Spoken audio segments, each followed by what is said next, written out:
안녕하십니까. 먼저 이번 학기 우리가 쓰게 될 교재에 대해서 제가 간략하게 소개하도록 하겠습니다.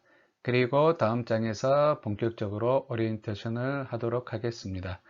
지금 여러분이 보시는 것처럼 화면 오른편에 Curso de Español, 스페인어로 다시 한번 읽어 드릴까요? Curso de Español. 그 제목 위에 이니시아 1, 이 책은 어떻게 보면 초급, 중급 두 권으로 이루어져 있습니다. 그래서 이니시아 1이라는 책을 꼭 사셔야 됩니다. 다른 책을 사시면 안 됩니다. 그리고 저자는 지금 양성희 선생님을 외에 저도 포함되어 있고, 그 다음에 출판사는 다락원입니다. 구입할 수 있는 곳은 아마 건대 학교 서점에서도 구입할 수가 있을 것이고, 그 다음에 인터넷이나 뭐 교보 이런 데서 여러분이 구입하시면 되겠습니다. 먼저 제가 이번 강의하고 그 다음에 다음 주 강의 분량에서는 제 나름대로 그 수업 자료를 준비해 가지고 강의할 것이니까 아마 여러분은 이 교재를 급히 사실 필요는 없고 4월 첫째 주 수업에 가져오시면 될 것으로 저는 예상하고 있습니다. 그러니까 차분하게 서두르지 말고 될 수 있으면 지금은 밖에 나가지 마시고 기다렸다가 직접 사고 싶은 분들은 기다렸다가 사고 인터넷으로 구입하실 분들은 집에서 클릭으로 코로나로부터 자신을 보호해 주시기 바랍니다. 그러면은 교재에 대한 소개는 여기서 마치고 본격적으로 다음 장에서 오리엔테이션으로 가겠습니다.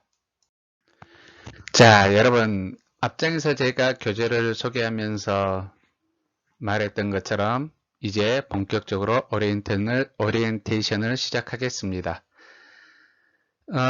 이 음성을 듣기 전에, 이 녹화를 듣기 전에 한 가지 여러분들에게 양해를 구하고 싶은 것은 제가 방송사에 취직해가지고 아나운서 수업을 받았던 경험도 없고, 그 다음에 뭐 이런 성우가 되고자 뭐 발성 연습을 한 것도 아니고, 제가 이렇게 코로나19로 인해서 갑작스럽게 음성 녹화를 통해서 여러분을 만나게 되었는데, 어떻게 보면은 여러분이 스페인어를 배우고자 하는 입장과 비슷하다고 볼 수 있습니다. 완전히 초보 중에 초보입니다.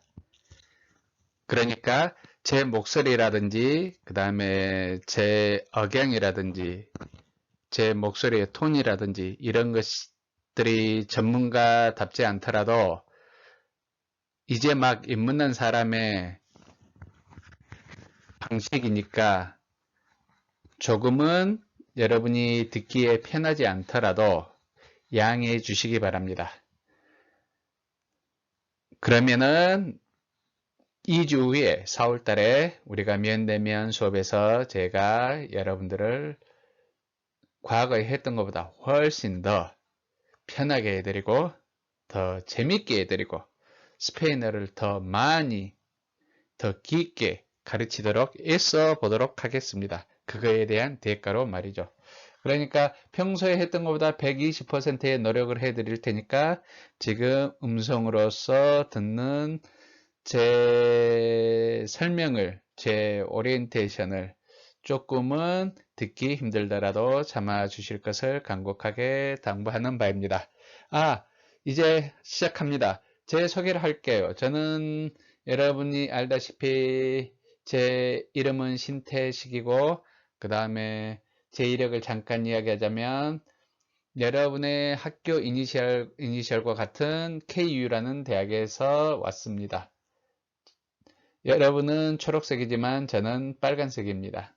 그래서 색깔만 다를 뿐이지 우리는 공통의 어떻게 보면은 영문 이니셜을 가진 같은 학교라고도 볼 수 있는 거죠. 여기서 저는 여러분들과 친해지기 위해서 이렇게 조그마한 공통점을 찾고 있고, 그리고 이런 저의 태도에서 볼 수 있는 것처럼 저는 제가 비록 88학번이지만 고려대학교 서서문학과 88학번입니다. 숫자가 조금 많이 낮죠. 여러분에 비해서. 어떻게 보면 여러분의 부모님들보다 나이가 대부분 더 많을 것입니다. 그렇지만 꼰대가 되지 않기 위해서 되게 노력하는 사람입니다. 그러니 어떠한 어려움이나 고충이나 그 다음에 앞으로의 진로 이런 것들에 궁금한 거나 있으면은 저에게 언제든지 상담을 요청하면 저는 거기에 기꺼이 응해 드리겠습니다. 그러니 저를 너무 나이 많다고 꼰대 같다고 싫어하지 마시고 저를 여러분의 친구처럼 대해 주시길 바랍니다. 이러한 학생과 선생 간의 관계, 이러한 친함은 히스패닉스에게 스페인이나 중남미에서 아주 자연스러운 문화 중에 하나입니다. 물론 거기서도 학생이 교수를 무시하는 경우도 있고 교수 중에서도 꼰대 같은 교수가 있지만 그래도 대부분이 되게 자연스럽게 격식을 갖추지 않고 서로 이야기하는 모습을 많이 봐왔고 저는 배워왔기 때문에 그것을 여러분들에게 적용하고 싶은 마음이 큽니다. 그래서 저는 여러분들에게 항상 열려있다고 자부하니까 여러분들도 저에 대해서 어떻게 어려워하지 말고 가까이 다가와 주시기 바랍니다. 저는 고려대학교 서서문학과를 졸업했지만 석사 박사의 전공은 언어학입니다. 그러면은 혹자의 선생님들은 뭐 스페인어 초급을 가르치는데 전공이 무슨 상관이 있느냐 이렇게 이야기하지만 저는 분명하게 문학과 지역학, 정치학, 경제학 전공자들이 스페인어를 가르치는 것과 저처럼 언어학을 전공자가 스페인어 가르치는 것은 조금의 차이가 있다고 자신하는 바입니다. 그리고 제 교수법을 이번 학기 여러분이 마치고 나서 문학 전공자하고 물론 다른 언어를 배울 때 문학 전공자가 했던 언어를 전공자를 통해서 언어를 배우실 수도 있으니까 그런 방식과 제가 하는 방식의 차이점을 여러분이 직접 느껴보고 판단해 주시기 바랍니다. 하지만 저를 믿고 따라온다면은 스페인어가 훨씬 재밌을 것이고 스페인어가 훨씬 쉬울 거라고 여러분이 그렇게 생각할 거라고 저는 자신하는 바입니다. 그리고 한 학기 동안 스페인어를 엄청 많이 가르칠 수는 없습니다. 솔직히 그건 불가능한 것이죠. 그리고 일주일에 3시간 가지고. 그렇기 때문에 이번 학기 저의 목표는 여러분들에게 스페인어 배우는 시간이 재밌었다. 정말 흥미로웠다. 라는 생각이 들게 해주는 게 제 목표입니다. 왜냐하면 여러분이 스페인어에 재미를 붙이면 제가 가르쳐 주지 않아도 여러분 스스로 훨씬 더 깊이 넓게 깊게 공부를 하더라고요. 그래서 저는 여러분들이 스페인어를 좋아하게 만드는 게 제 목표입니다. 여러분들은 성인이고 여러분 스스로 모든 것을 할 수 있는 능력이 있습니다. 그래서 스페인어가 외국어로서 우리가 배우기에 정말 쉬운 언어라는 것을 재미있게 제가 여러분에게 주지시켜주면 여러분들은 나머지는 여러분들의 몫이라고 생각하거든요. 정말 저를 통해서 스페인어를 배우는데 재미가 없으면 스페인어는 그만인 거고 저를 통해서 스페인어가 재밌음이었고 정말 여러분이 앞으로 살아가고 직업을 구하는 데 있어서 큰 무기가 될 수 있겠구나라는 생각이 들면 여러분 스스로 계속 공부할 수 있기 때문입니다. 그래서 다시 한번 이야기하지만 이번 학기에는 제가 여러분들에게 많은 것을 가르치기보다는 재미있게 스페인어가 정말 흥미로운 언어라는 것만 느끼게 하는 게 제 목표라는 것을 다시 한번 여러분들에게 강조하는 바입니다. 그러면은 본격적으로 성적평가를 어떻게 할 것인가?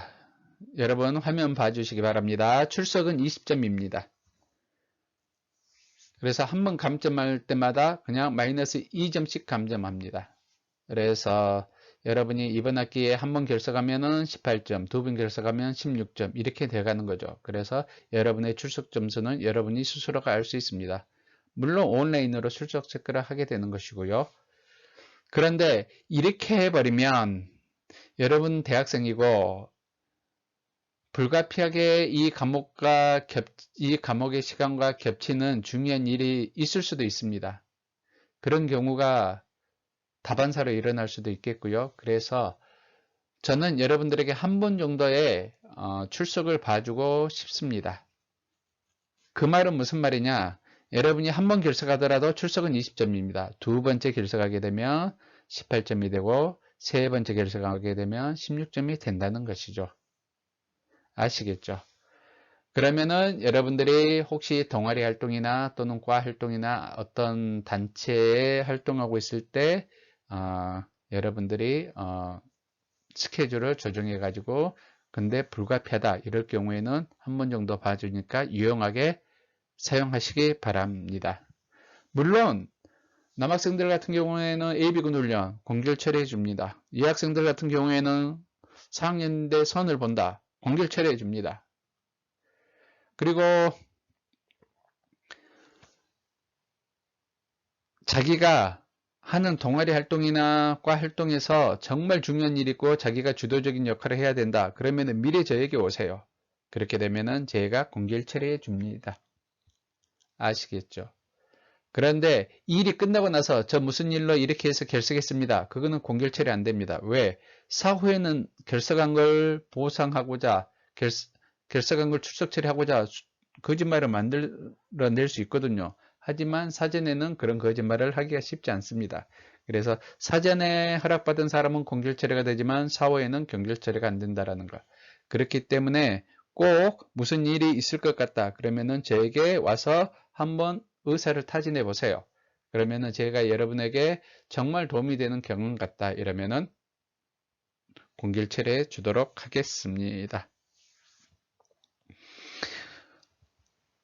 그 대신 가벼운 감기나 배 아픔 이런 것들, 그 다음에 숙취, 그 다음에 머리 아픔 이런 것들로 인한 동네 병원의 처방전은 전혀 소용이 없습니다. 그냥 결석입니다. 그러니 동네 처방전을 가져와 가지고 이렇게 아파서 결석했습니다 라고 하지 마세요. 하지만 입원이나 교통사고 같은 그 다음에 어릴 때부터 앓고 있던 지병으로 인해서 어떤 처방전을 받기 위해서 이런 경우는 공길 처리해주니 그렇게 너무 출석에 대해서 출석 점수에 대해서 너무 예민하게 반응하지 않아도 될 것입니다. 그래서 어떤 타당한 이유가 있다 그러면은 그것을 미리 나와 이야기한다 그러면은 공길 처리될 확률이 높으니 꼭 그렇게 해 주시기 바랍니다. 그 다음에 출석 점수는 이것으로 됐고 또 자기만의 특수한 경우가 있다 하면은 언제든지 저에게 와서 면대면으로 이야기하는 것으로 하고요. 쪽지시험, 과제, 그리고 태도 점수에 대해서 이야기하겠습니다. 이게 20점, 20%, 100점 만점에 20점을 줍니다. 그래서 각각의 쪽지시험도 100점 만점 처리해가지고 이것을 환산할 거니까 그렇게 아시도록 하고, 태도 점수는 정성평가입니다. 제가 이 태도 점수를 할당한 이유는 학교에서 우리들에게, 교수자들에게 요구하는 바이고, 그 다음에 학생들을 물리적으로 단속하기가 어렵기 때문에 컨트롤하기가 어렵기 때문에 태도 점수를 성적으로 반영하도록 학교에서는 적극 권장하고 있습니다. 그리고 이 태도 점수의 감점 사항은 교수자 본인의 재량에 달려 있다라는 거. 그러니까 정성평가라고 제가 해놨죠. 그러니까 제가 보기에 여러분들의 태도가 수업에 너무 방해가 된다. 이럴 경우에는 감점을 할 수가 있습니다. 그래서 그 감점의 점수가 1점이 될 수도 있고 2점이 될 수도 있고 그러니까 제가 느끼기에 정말 수업 방해를 많이 하는 학생이구나 이런 생각이 들면은 감점 점수가 높아지겠죠. 그래서 수업 시간에 너무 자주 화장실을 간다라는 거나 한두 번은 봐줄 수 있으면 너무 자주 간다라는 거나 이런 것들은 조금 태도 점수에 감점될 사항이 높겠죠. 하지만 거의 태도 점수로 인해서 감점을 당한 학생은 극히 일부였다는 것을 말씀드리고 싶습니다.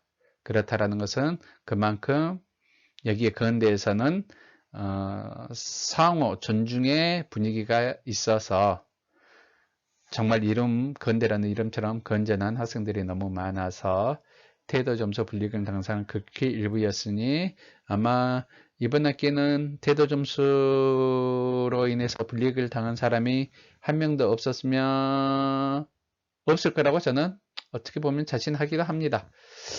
그러면은 쪽지 시험과 과제는 뭐냐? 외국어를 하다 보면 기본적으로 외워야 될 사항이 몇 가지 있습니다. 그리고 제가 여러분에게 발음과 강세를 가르치고 나서 또 발음과 강세되는 거에 관련된 쪽지 시험도 있고 과제도 있고 합니다. 이런 것들을 합산해서 제가 총 20점 만점으로 점수를 부여합니다. 그래서 과제는 제가 종종 내주게 되는데 과제를 내기만 하면은 거의 점수는 다 줍니다. 과제 점수. 물론 과제를 문제 풀어서 제출하세요 했는데 답이 틀리는 경우 이런 것들이 있을 수 있지만 그런 것들은 봐줍니다. 왜? 지금 배우는 중이니까. 문제는 과제를 했냐 하지 않느냐. 그런데 제가 여러분들이 제출한 과제를 보면 압니다. 틀린 거하고 성의가 있고 없는 것은 아주 다르거든요. 그래서 과제 점수도 있으니까 쪽지 시험이든지 과제 점수든지 이런 것은 다 제가 이 캠퍼스에 올려놓으니 여러분들이 출석 점수와 쪽지 과제 그리고 태도 점수에 대해서 확실하게 알 수 있습니다. 그리고 이 또한 쪽지 시험이나 과제 점수 이런 비율들에 대해서는 얼마든지 면되면 4월이 되면은 여러분과 타협해서 조정할 수도 있으니 그리 아시기 바랍니다. 그리고 이제 중간고사와 기말고사 30점씩 30점씩입니다. 중간고사 기간에 필기시험으로서 우리가 회화에서 배운 표현과 문법에서 배운 표현들에 대해서 문제를 낼 것이고 그 문제에 대해서는 여러분 이렇게 성적 처리를 합니다. 그런데 이제 중간고사나 기말고사는 거의 같은 방식으로 나올 것이고 시험 문제에 대해서는 오리엔테이션 시간 때 이야기한 것보다 여러분이 어느 정도 교재에 대해서 잘 알게 되었을 때 이야기하는 게 편할 것 같아서 그때 하기로 하고 단지 제가 여러분에게 말하고 싶은 것은 교통사고나 초상, 직계가족이겠죠.